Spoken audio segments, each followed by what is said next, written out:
And we are live on the United Public Radio Network, UPRN 107.7 FM New Orleans. How cool is that?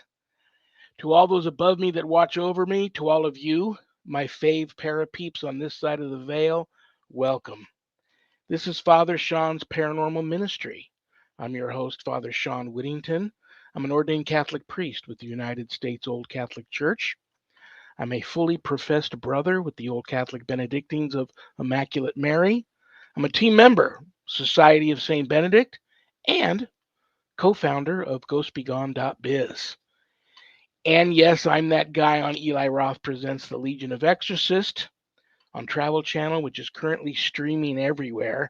And I want to take a moment to thank everybody that continues to discover that show out there in Streamland and reaching out to me with such wonderful support for the show and for the project and all the wonderful compliments. I really appreciate that. God bless you all for doing that.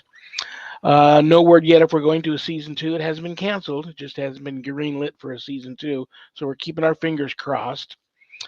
What else do I want to tell you guys? If there's anything you want to know about my wife and I and our ministry work, go to our website, www.ghost-b-gone.biz. Ghostbegone.biz.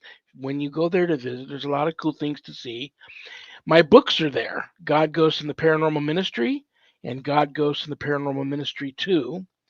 You can get them a little less expensive at Amazon, and they also come in a audio version.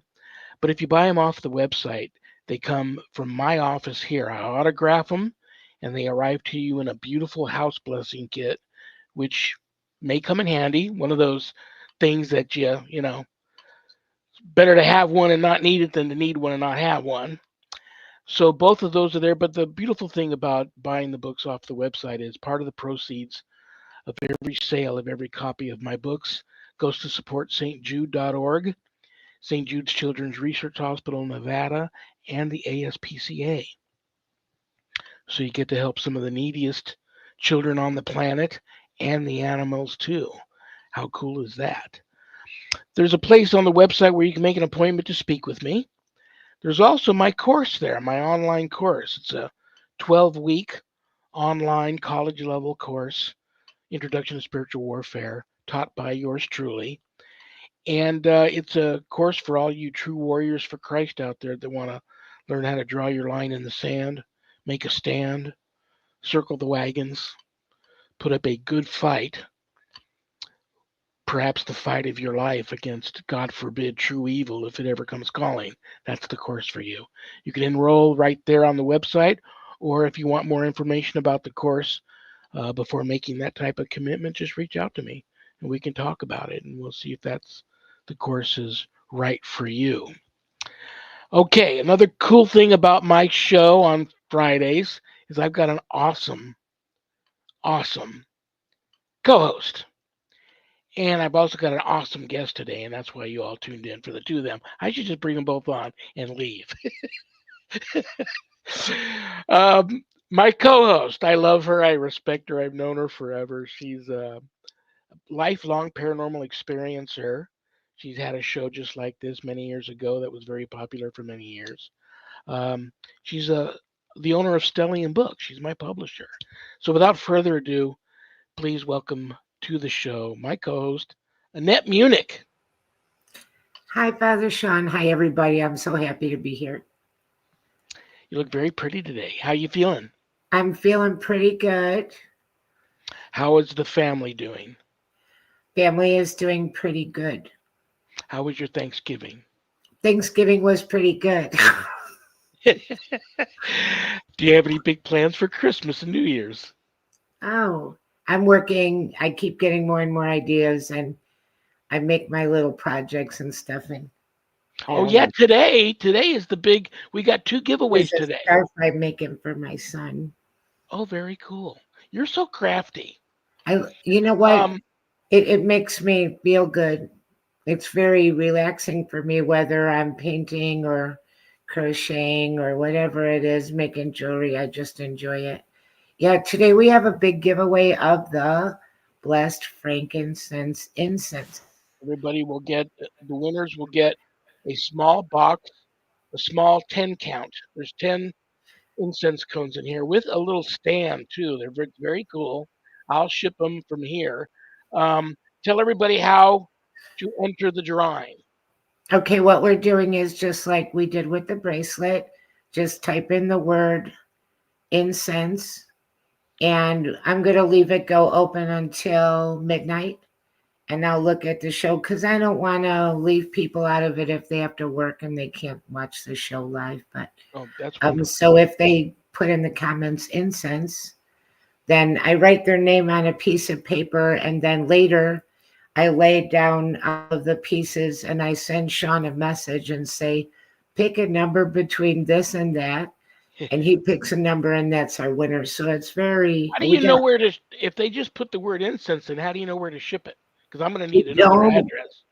we don't. The lady that won the bracelet last week, we did not hear back from her.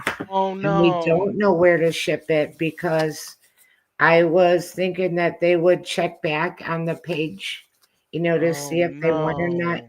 Her name is Jennifer Shirillo. Okay, Jennifer, if you're watching or you get this message, reach out to us. Well, I'm glad we're talking about it then.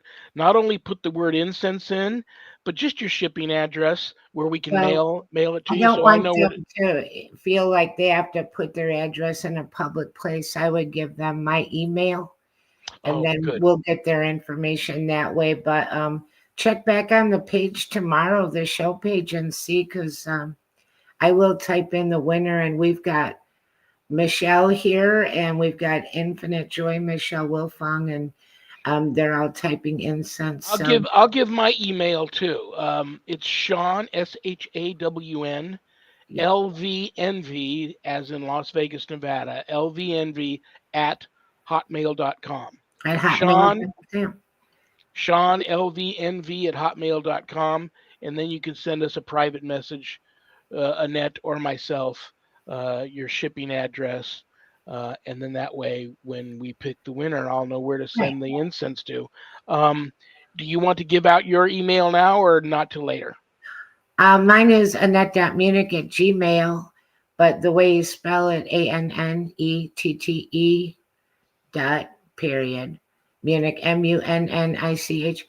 We might be able to make a little banner that goes across the bottom of the screen too that shows an email for us, but Okay, we're just kind of getting all of this figured out on these giveaways. But yeah, so that's what we'll do, and I'll post the winner tonight. And Jennifer Shirillo, that was last week. She won the Medjugorje bracelet. very So cool. just we'll reach out to us, and we'll get your shipping information. Very, very cool. Are you ready to meet my wonderful guest today? I certainly am.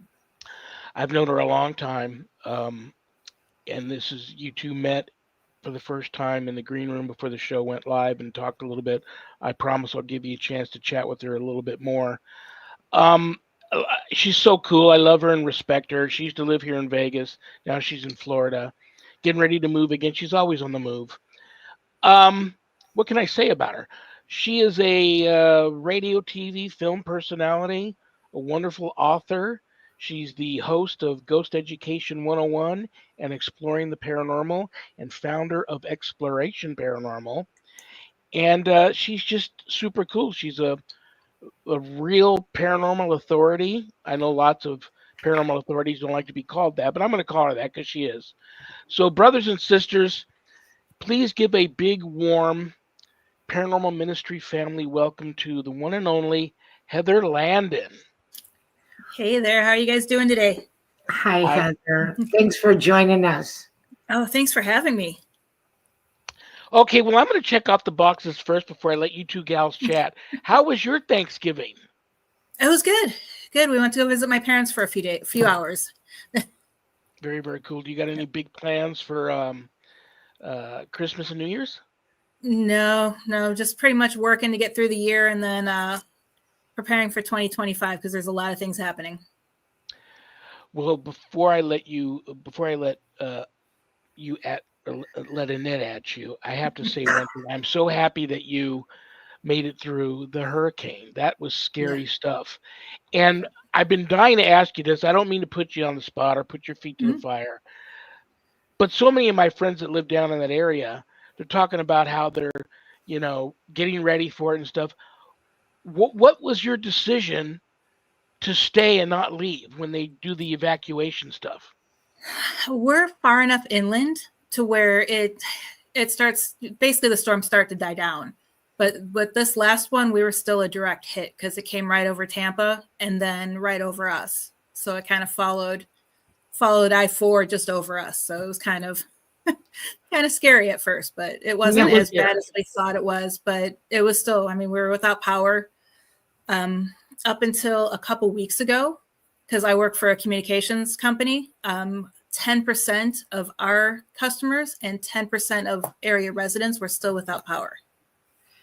Yeah, I was going to say too, because I have a friend down there that lives by Orlando, and like all the tornado outbreak, that was a whole separate scenario, and that did a lot of damage too. And I think a few people died in the tornado.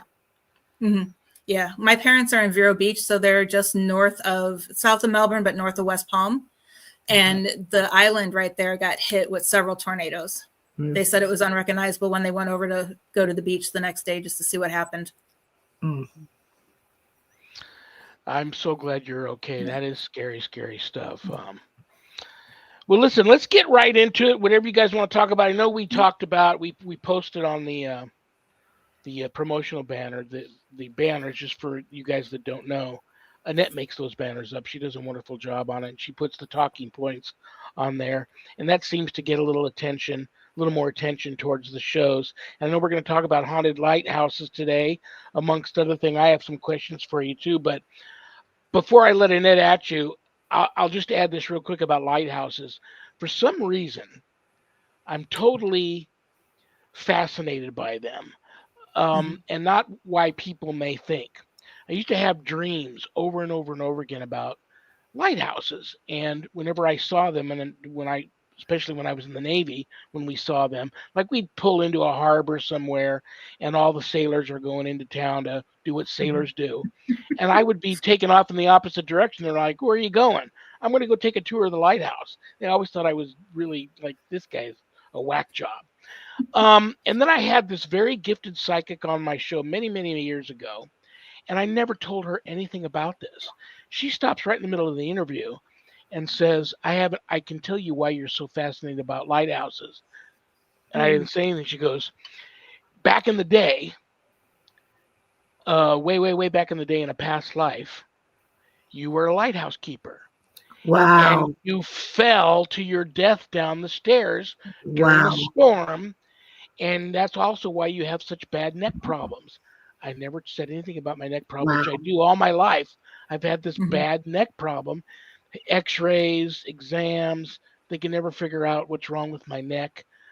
And so I thought that was the most amazing thing. And I don't know if you guys remember this. Do you remember about 20 years ago when the government was selling lighthouses for like $1? I wanted to buy one so bad, but you had to, I was going to use my VA loan when I got out of the Navy to buy it, even though it was only for $1, but you had to prove that you could get it back working again and that you had handyman skills, which I didn't have any. And I didn't have the money to, it takes a lot of money because these were all run down, dilapidated lighthouses that they couldn't fix anymore. And they needed you to fix them back up. And I didn't have the ability to do that. But I also know that they're very, very haunted. So you might want to, when you talk about it, in your humble professional opinion, why you think seems to be every single one that I've ever visited was haunted. I could see them, feel them, and whatever else Annette might want to add to that. But I'll let you two chat about haunted lighthouses. I've heard so many stories of haunted lighthouses, and it occurred to me, Shawn, you could have paid $1, bought a lighthouse, and been haunted by a past version of yourself. What a conundrum. What to do? Is just that I'm telling you the whole and see here you in an indirect way we got back into the doppelganger thing. The doppelganger thing is Right. just tripping me out. How You- Sharon you- still sees me here. I have yet to see me. Um, so yeah, that would have been I been a actually have new stuff that I could say about that. I guess we could call it a case, but there's been a new incident. But we should ask everybody that comes on this show if they've had experience with this and what their opinions on it are, the doppelganger thing, because, it's really hard to sort of put your finger on what that's all about. What do you think, Heather, about the doppelganger thing? Not an area I did a lot of research on, but I've never encountered one. But I know a lot of people who said they have. And I'm still torn on that one. I guess I need to start diving into that and researching that a little bit more. That's like the one most area I haven't explored. Well, you talk to so many paranormal investigators, and I'm sure you have too. And first, a lot of these cases, it starts with a mimicking. They hear someone on their team is calling them, but the team member is in another direction, or the team member's in another direction and they're walking through, and then they see their team member and they go to them to see if they need help or follow them, and they go there and the team member's not there; they're somewhere else. But I don't think I've ever spoken to anybody that's actually come face to face with their doppelganger. Close. I mean, Annette, you've met Susan Ahern. She's stopped at a place that the reason why she stopped is she felt she'd been there before. And she goes up and knocks on the door, not knowing the people, and they open up the door and they go, what are you doing back here? You already came and visited us like a week ago. And she had never been there before. So that's just trippy stuff. And it's like even Sharon, when she was in college, took a trip home for summer vacation, ended up stopping to get a bite to eat and get some gas in this little village. And she was creeped out because everyone in the village was dressed like in olden times and there were no cars and stuff. And people were waving to her like they knew her and stuff. She got a little creeped out and left, drove to the next town. And when she asked the people in this next town about that village, nobody said there's no village there. Between where you left from college to here, we're the first town, so there are no villages. So that has freaked Sharon out all her life, and but she's never come face to face with herself before, so that's a trip. But I'll let you two talk about haunted lighthouses. A quick hello to our friend Lala. She's here. Lala Bright's here. Hi, Lala. Always nice to see her.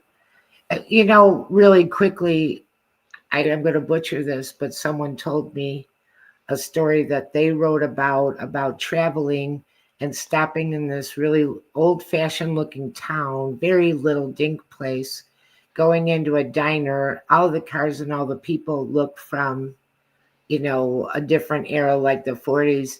And he's seeing the cigarettes and he's seeing brands that they don't make anymore for sale.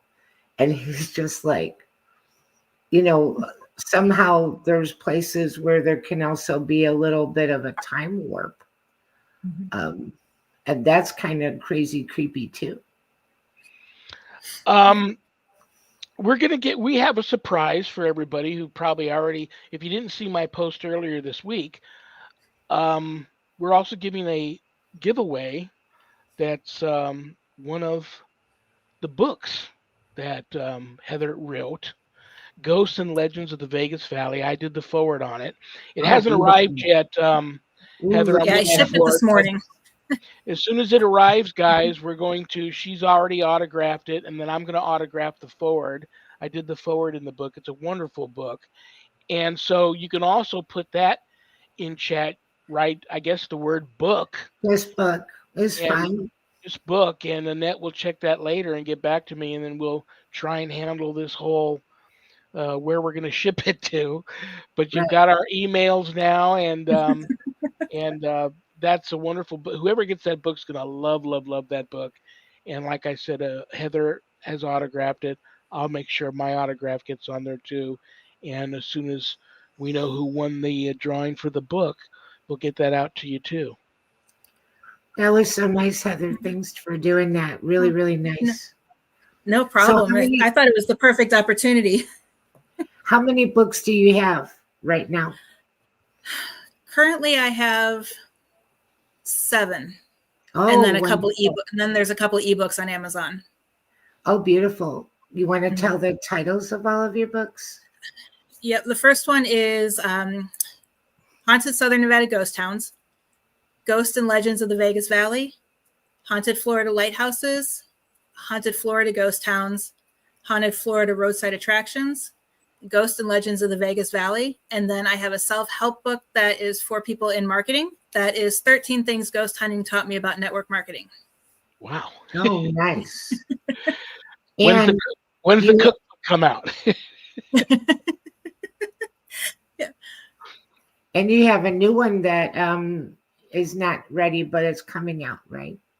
Yeah, I'm actually shifting to a different publishing company, and the book, my deadline is January 2nd, and they're hoping for a fall release. And it is Sunshine State Spirits, Ghosts and Legends of Civil War, a Florida Civil War ghost. Interesting. Oh, very cool. Very, very They cool. keep changing the title on me so I can never remember. So I'm just going to go out on a limb here and say that Florida's pretty haunted. Yes. Yeah. Yeah. Yep. I've heard that too. I get a lot of Florida people arguing with the New Orleans people, and I get the New Orleans people arguing with the Georgia people. I think everywhere's pretty haunted. Yeah, I really you just do. have to be open-minded. You have to be open-minded, and if you're a little bit maybe sensitive, then you feel things. But I think it's everywhere, and a lot of people think, I don't know why they think this. I guess years of TV and movies, they think that only buildings are haunted and outside is not haunted. So that one is pretty like, no, I mean, it's everywhere. The spirit world is around us everywhere. A house doesn't have to look like Adam's Family to be haunted, which is, I think, the big draw to the I can't remember the name of those movies, but the paranormal movies where the house was modern looking, because you don't think that that's going to happen. You think it's got to be an old looking, with the shutters falling off and the creaky stairs for it to be haunted, but it's absolutely not true. No, yesterday we were doing some research down at Gamble Plantation in just a little bit north of St. Pete. And this place is beautiful. It was one of the biggest plantations in Florida. It's the furthest still standing antebellum plantation in this country. And outside, we didn't get to go inside because they reserved that just for their tours, but we were doing research on the grounds, and holy cow, that whole place, you could just feel it walking around. We knew we weren't alone as we were walking around. Yeah. Which is an interesting thing too, because I have a weird way of describing it. It's kind of like if you tried to describe cheese to someone that's never seen it, tasted it, or smelled it. But once you have, you can go into a place and be like, oh, okay. Once that's in your field of recognition sensually, yeah, you can feel it.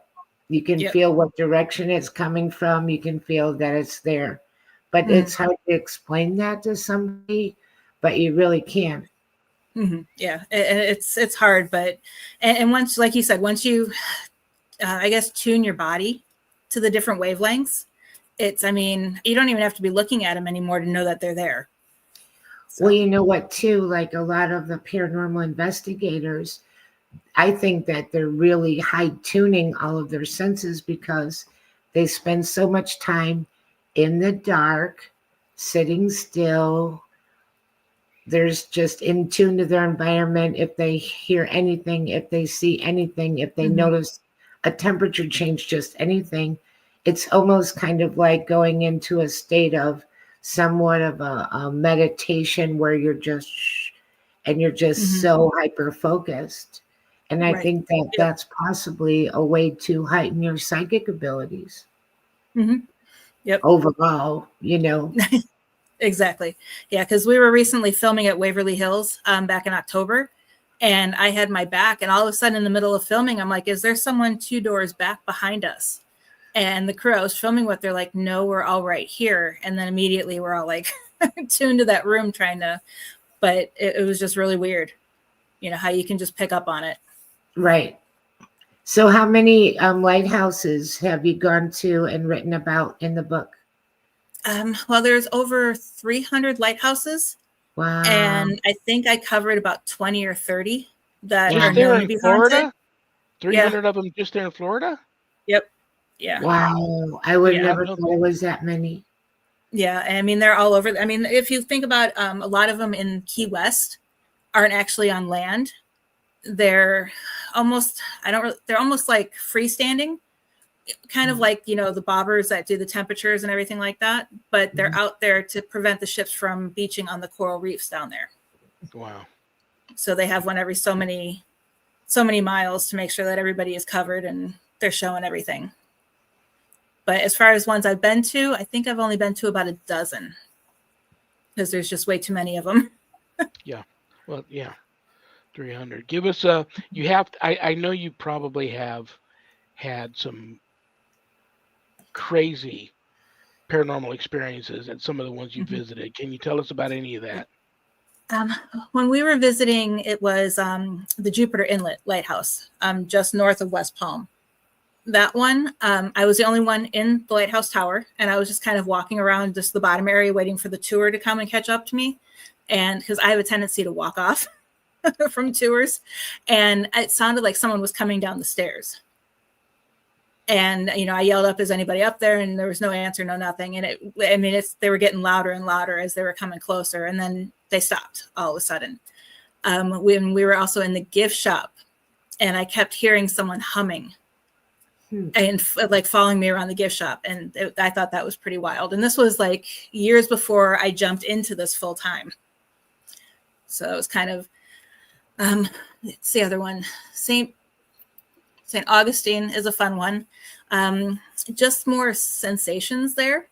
I did, however, feel when we were on the grounds where the girls had died, I did feel like I wanted to start crying. Just out of nowhere, I just felt this overwhelming sadness, like I was ready just to start bawling. And then the other one that I found was interesting. There's 2 other lighthouses that I included that are not on water. They're on water, but they're not technically lighthouses. There's one in Mount Dora. It's actually the only inland lighthouse still in operation, and it's on a lake because the lake had a little dark spot at night, and a lot of boats would get stuck there, so they put a lighthouse there. That one just almost like there was no wind blowing, but you could hear like wind howling while you're standing there by the lighthouse. And then the other one is at John's Pass, and I haven't been back to see if it's still up because I know John's Pass lost its boardwalk during the last hurricane, but there's a faux lighthouse. And that lighthouse has everything from seeing pirates walking on the boardwalk next to the lighthouse. I haven't witnessed any of it, but then also 2 Civil War soldiers have been spotted there as well. So, but those were the ones. Refresh my memory again on the 2 children that died at St. Augustine. I forgot that story. It was the Petrie daughters and then one of the workers' daughters. And they were riding in a rail cart, and they would ride the rail cart back and forth like down the hill, almost like a sled. And the board that stopped it failed, and they plummeted off the cliff. Oh, God. Into the water. Wow. Let's talk about. But some people have actually reported seeing them. They're playing.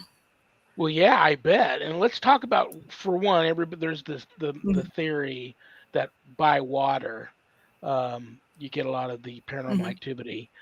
Now let's talk about storms. I have a lot of people don't know this, but there are these specific storm chasers, if you will, paranormal storm chasers that will go to areas that just recently were hit by something like a hurricane or a tornado or what have you, and then they'll immediately go to some of the alleged really haunted locations because they claim that almost always the activity just spikes off the chart. Do you have a theory? I mean, you're down there, you just experienced a hurricane. Have you been to any of the places after the hurricane? No, not immediately after, but I do know I have a friend in Johns Pass, and they were messaging me saying that people were telling them during the cleanup tons of stories that activity actually picked up. And for me personally, and all the research I've done in Florida, I personally think Johns Pass is one of the most haunted areas in the state. And it's just, they said that they were getting reports from people they're cleaning up that they would have, hear other people's voices, people calling for help, and there's nobody around calling for help. They would see shadow figures walking on the boardwalk, but the boardwalk was no longer there. Wow. So they're elevated and, the boardwalk is gone. I personally think that it could be the spirits are just as shocked as we are, that their home is destroyed, but they can't do anything about it. That's really interesting, and I hadn't heard that before, a correlation about an uptick in paranormal activity after severe weather. I hadn't heard of that before. Yeah, one of the most famous stories is about all of the paranormal activity that New Orleans experienced after that one big, really bad, and God forgive me for forgetting the name of that. Katrina? Yeah, that's it. Because they had coffins floating down the street, and suicides, and many people died right there that stayed behind and didn't evacuate. So yeah, there was a lot of reports of the paranormal activity, just feeling a foreboding, like an evil blanket had just came over that city. That's pretty intense. But yeah, I buy. What about the residual stuff? Now you see these ghosts. Like I know you are. You're the got some great shows. Ghost Education 101. So let me ask you on Ghost Education 101. Do ghosts make good students? No, but humans don't make good students either. So No, they don't. And I always tell people when you go to these locations, if I was a ghost, I would be annoyed at the team after team after team coming in there asking me to, they knock, knock, knock, knock, knock, knock. They want you to knock twice, or they want you to roll the ball, or they want you to turn on the flashlight. I mean, I love it when I see some of these teams that really were passionate enough to get a little more creative in how they want to talk to these spirits. Like, people think I'm crazy for doing this, but I'm a big fan of the old voiceover recorders that take the little cassette decks. Everybody says, well, the theory is they create their own white noise. Well, I would actually, before I even go to the location, I'm like, well, if we hear them better on there, maybe they hear us better on the tape. So I'll record an EVP session, my voice the questions on one tape recorder. And then when I go there, I'll find an area that I think I started finding team members would come to me way back in the day and say, did you conduct an EVP session in this area? Matter of fact, I did. How'd you know? Well, I was getting somebody answering, saying stuff to us, and I wasn't asking any questions on the other side of the location. So I got to thinking, and I don't know why I thought of a baby monitor, because I had so many mothers come to me and say, I hear my child talking to somebody at night on the baby monitor. So I bought a really cool set of baby monitors. I set one at the other end of the location. I set the baby monitor up for like real-time conversation. I would have one tape recorder recording. I would press play on the other tape recorder, and then I would be quiet. And the tape recorder, it would ask my question, and about 30 seconds pause, it would ask another question, and you would actually get almost real-time EVP response on this baby monitor, and the other end of the baby monitor is somewhere else. Right. But sometimes you would get nothing recorded on the tape recorder or nothing recorded on the high def audio on the camera that's filming. So I have no explanation for any of that. I know that I don't know all the answers. I know I'm going to put your feet to the fire here. What do you think about all of that? You have an EVP session in one Mhm. area, questions being answered somewhere else. You're audibly hearing answers, but the other tape recorder is not picking it up. What do you think's going on there? There's a ton of different things that are going on in that scenario because if you think about it, spirits aren't really stuck in one area like we are. So who's to say that their conscious isn't spread throughout the whole location? So when you're asking your questions, maybe their conscious is strong enough to provide a response, but it's across on the other side of the property. And as far as like the different recorders picking it up, we get that all the time. I mean, we'll have a video camera pick up one part of the answer and then a digital voice recorder on the other side of the room picking up the other part of the answer. But any of us heard anything that was being said. So I just think it's more or less about where the spirit is and kind of like maybe what their frequency level is as well, because that's why I personally believe that's why not a lot of people see spirits, because they're not in tune at the same frequency that the spirits are.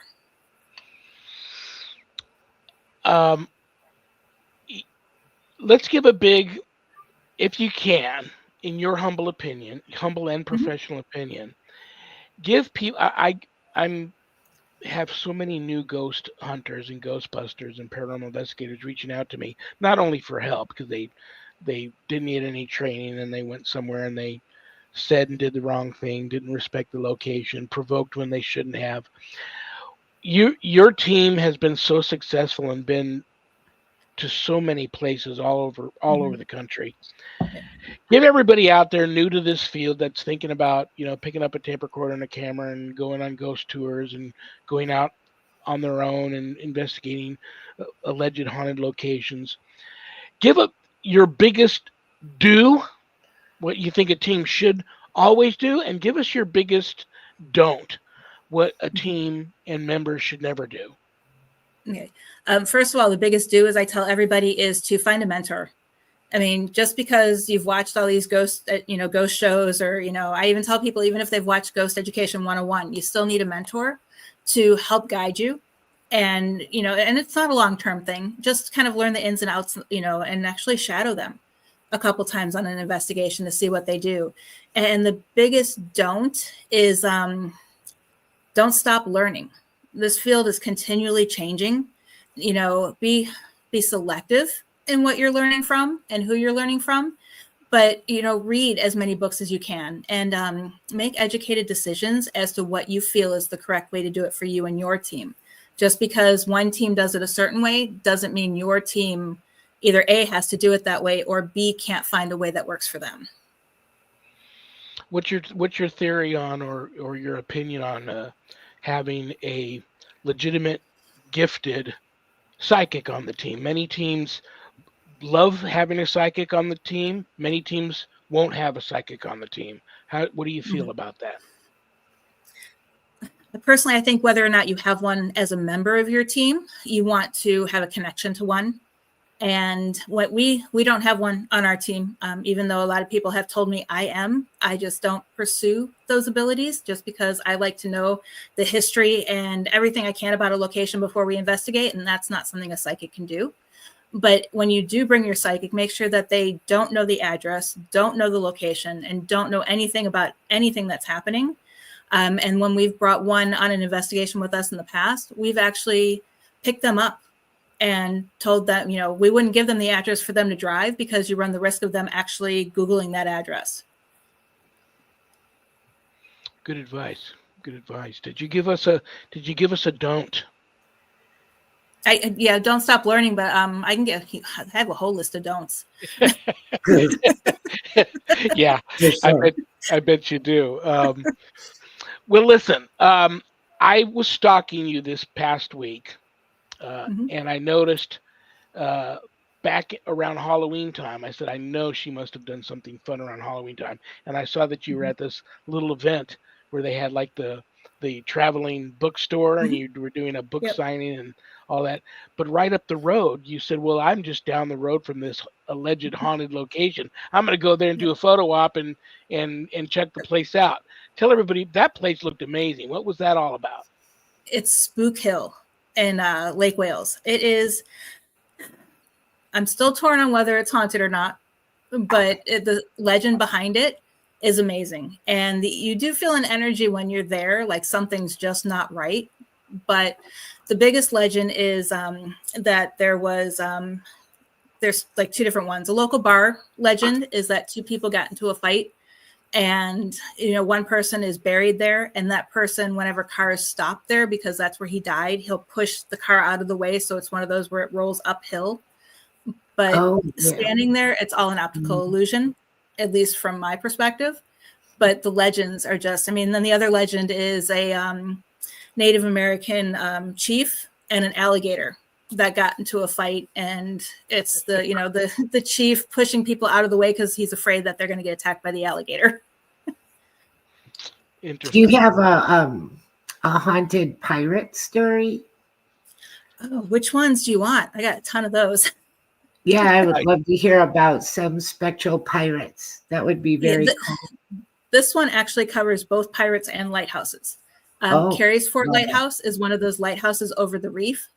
And there was a maintenance worker on there working. And while he was working, he looked down into the water, and a skeleton in a pirate outfit started floating underneath him. Oh. Freaked him out. And all of a sudden, it didn't sink in the water. It just vanished. It slowly disappeared. He got in his boat, hightailed it out there, and requested a new place to work. Yeah. Yeah, I bet. Yeah, pirates have always intrigued me, but also freaked me out. You can go into a lot of these places back in the day, these historic places that were frequented by pirates, and the ambiance and just the feel of the place is much different than any other place. And I'm thinking of even like I think it's in Seattle, Washington. They have the underground tunnels where many of those bars.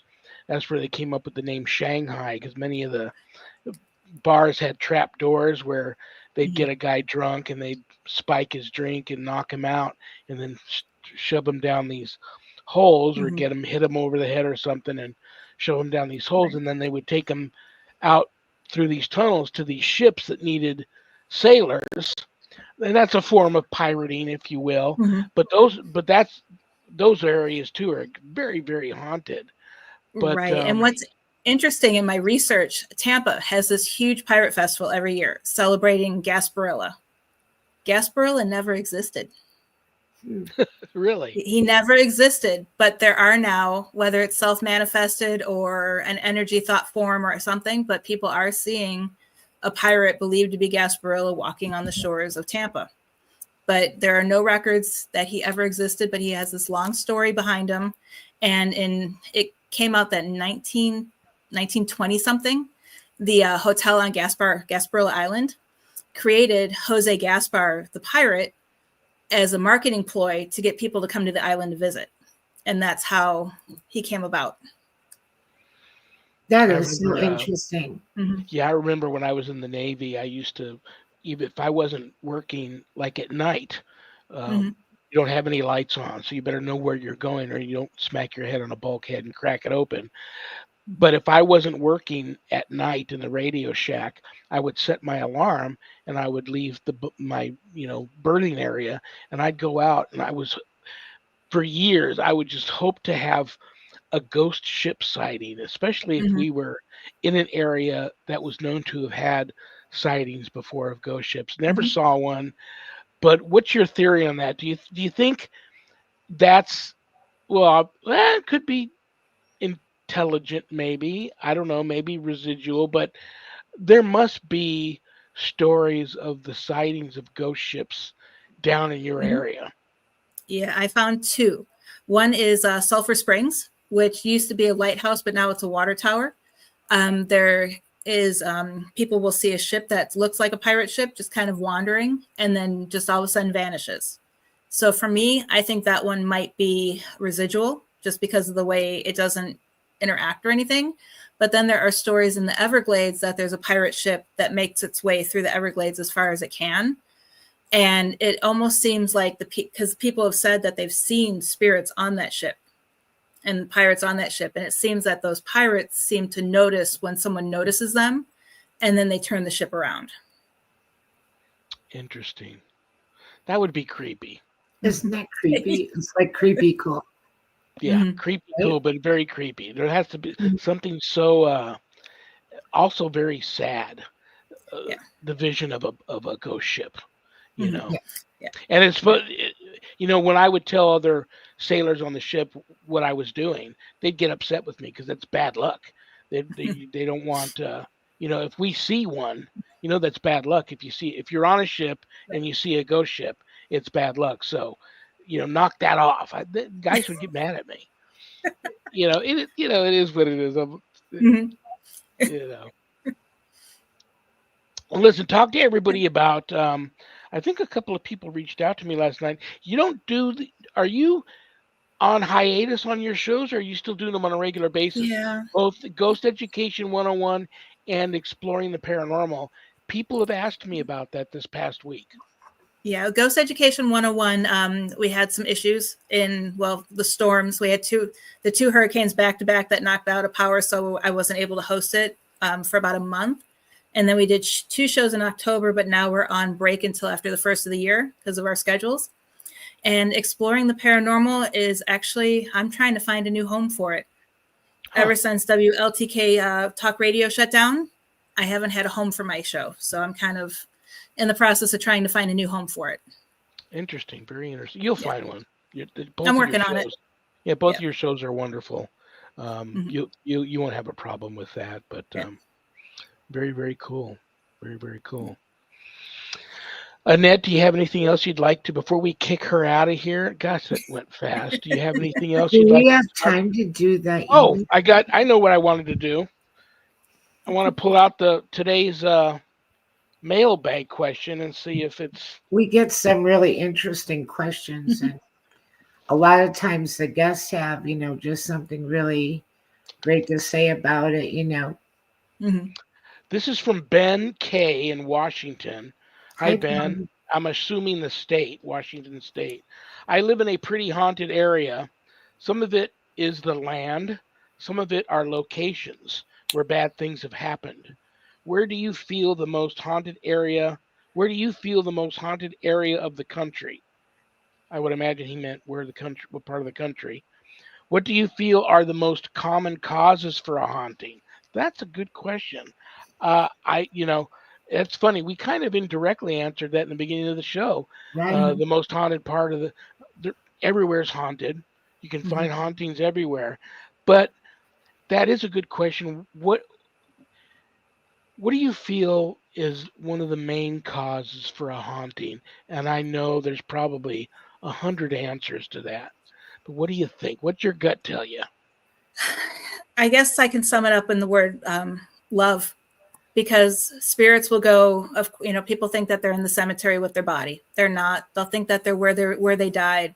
Chances are they're not. Why do you want to relive that? Personally, I think they go to a location that they absolutely loved, or they hang around loved ones. I mean, if I pass, I want to go somewhere that I enjoy. I mean, I'll probably haunt the beach, knowing me, because I absolutely love the beach. That's my home, or even Gettysburg, because that I feel like is my second home. I love Gettysburg.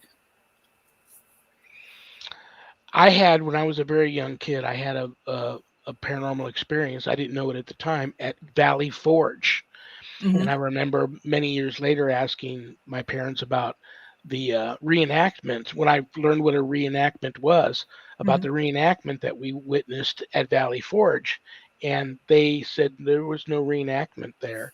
So I was experiencing this, and I didn't share it with my older sisters or my parents till many years later. But Gettysburg is another one of those places, been there, and I don't think I experienced anything paranormal there. But I mean, I have name after name after name on these lists of people that have talked to me about experiencing things there. Yeah, just off the charts, haunted locale. Yep. I probably have had my most paranormal experiences in one location in Gettysburg, because I think the one time we visited, I must have had at least 6 in one weekend visit. So the funny thing is, for me, before I even, thought of anywhere else, you already said Gettysburg, and he said Gettysburg, and I was going to say Gettysburg. Mm-hmm. Yeah. For, to think about the largest, most concentrated haunted location. Of course, there's many, but that's like the first one that pops into my mind is Gettysburg. And I used to get email, and people would say, I live by a Civil War battlefield and I think it's haunted. It's like, I'd be more surprised if it wasn't, right? Yeah. Because, all the sudden death, the heightened emotions, the just, yeah, right. Do you think every spirit needs to be crossed over, or should you let them decide if they want to? Clearly, they know that there's, well, some will say no, they don't, some don't know. But I have a theory that most of them do know, and they choose to be where they're at for the time being. And I think they should, unless they're causing problems and freaking out the people that live there, or behaving in a malevolent manner, I think they should kind of be left to decide when it's time uh, to to realize they're not of this, they're of the ages, they're not of this time anymore, and it's time for them to move on. Do you think they should be given a little bit of little bit of room to decide on their own, or do you think they so don't belong here that you should really try to cross them over all the time? Well, if we crossed them all over, I'd be out of a job. No. No. And that's spoken like a person who owns a haunted location. I've gone into so many locations where it's a haunted location. They give tours. They recognize me and they go, they take me off to the side and they go, I don't know how you're going to feel about this, but don't be crossing anybody over because, I got a good gig here. And that's the spirit's choice, not the owner's choice. I think if the spirit wants to go, we should help them. They have free will just like we do. So if they want to go, let them. But if they want to stay, let them stay. Heather, before I kick you out of here, and God bless you for showing up today. I love you and respect you. Tell everybody how they can get a hold of you if they need to for any reason. Okay. You can find me on Facebook at Dr. Heather Leigh or at Exploring the Paranormal. Those are the two Facebook pages that I check most often. Or if you needed to, you could email me at heather.lee73@gmail.com. Very, very cool. And stay tuned to my social media pages because there's a lot of things. I've been quiet the last couple months, but there's a lot of things in 2025 that are going to be announced or I need to catch up on announcing because I've done some things that have been pretty cool. I just haven't shared yet. Very, very cool. I'm looking forward to it. I want you to have a wonderful remainder to your Friday evening and a wonderful weekend. Have a very blessed Christmas. Have a wonderful and safe New Year's. I know, did you have fun? Will you come back? Oh, of course I will. I will. And anytime you have a last second cancellation of a guest or anything and you need to reach out to me, I don't do anything. Okay. I'd be more than happy to come on and chat with you about anything. But thank you so much for being here. And I'll let Annette say goodbye to you. Then I'm going to kick you out of here. Okay, sounds good. Thanks so much, Heather. You were just really, really fascinating. The stories were really interesting, and I enjoyed meeting you. I hope you come back soon. I definitely will. You guys just let me know when. I love you, sweetie. Take care. I love you too. Thank you. Bye-bye. Heather Landon. I knew you would like her. Oh, that was so really interesting. I love that. Anything you want to tell anybody before I kick you out of here? Last chance if you want to. We had a couple people join in late. We got Lou Ryder. And anyone that came in late, if you want to type in for the incense or to type in for the book, go ahead and do that. And we will still honor people that are typing that into the comments. Until remember, you can send us a private message, Shawn, SHAWN, LVNV@hotmail.com with your shipping address if you win the book or the address. And then Annette is ANNETTE.Munich, MUNNICH. What comes after Munich? At Gmail. At gmail.com. Our guest next week, I'm looking so forward to this guy. He just had his shoulder replaced. Ooh. And he's home for the first week. And I said, you want to skip this time and reschedule? He has such a good time when he comes on that he says, no, I'm doing the show. Nice. And it's Friday the 13th next Ooh. week for our show. You're never going to guess the topic. Yeah, I know Friday the 13th. But this is a good one. In my humble opinion, he's the most knowledgeable expert. I'm going to call him an expert on Bigfoot. And Oh, he's had interesting. many, many encounters with them. And his name is Carl Supp. S-U-P. Carl Carl Supp. Supp. Yes, he was on with us before. I liked him very much. Oh, that's right. You've met him He's out in before. So, Arizona, right?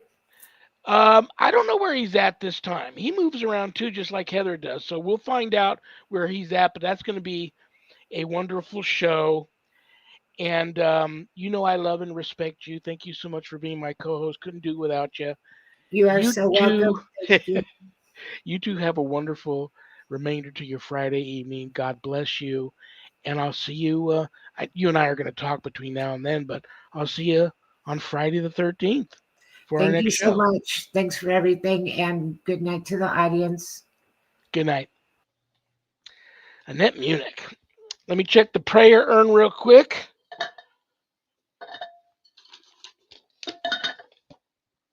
Leave you guys all with a nice prayer. Veronica W. from Texas. Hi, Veronica. I know you believe in guardian angels. Yes, I do. I do too.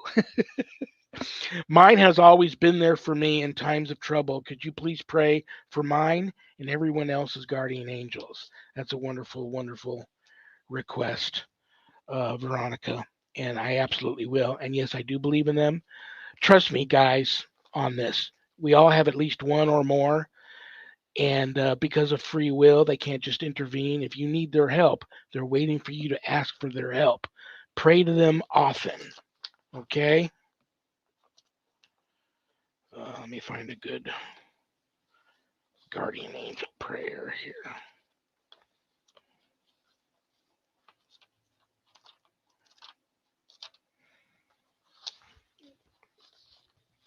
In the name of the Father, and of the Son, and of the Holy Spirit, amen. Dear angel, in his goodness, God gave you to me to guide, protect, and enlighten me, and to bring me back to the right way when I go astray. Encourage me when I am disheartened, and instruct me when I err in my judgment. Help me to become more Christ-like, and so someday to be accepted into the company of angels and saints in heaven. Amen. And I offer that up to everybody's guardian angel. And trust me, brothers and sisters, when I tell you that they do exist. I've met mine twice. Both times, I think it's a she. I don't know if they have sexes, if they're male or female. But she appears to me as a female, and she saved my life twice. So, on that note, thank you all for being here. I don't have a show without you guys. God bless you all. Thank you to United Public Radio Network, UPRN 107.7 FM New Orleans, UPRNtalkradio.com. Go there if you're a sponsor and you want to have your brand mentioned live on air during my show. Speak to the people there and work that out. So thank you both for that. Stay tuned for Carrie Lynn Shellhorn, host of Spirit Switchboard. And remember, brothers and sisters, we may have done what the devil said we did, but we are not who the devil says we are. I love you all. God bless you all. Good night, Danny. Good night, Jack. Good night, Dog. Good night, Harold. Rest in peace. Good night, Ernie. Good night, Bill. Good night, Dan. In the name of the Father, and the Son, and the Holy Spirit. God bless you all. Peace.